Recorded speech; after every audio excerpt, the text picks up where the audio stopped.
55 to 60 miles per hour. Timing. The strongest winds are expected between 11 p.m. to 4 p.m. Tuesday, just ahead of the cold front crossing coastal southern New Jersey.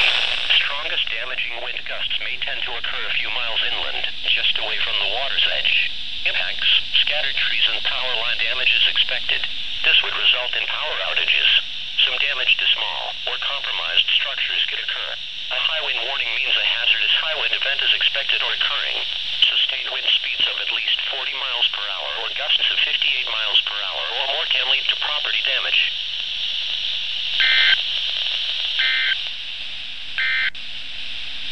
This is NOAA Weather Radio. All hazardous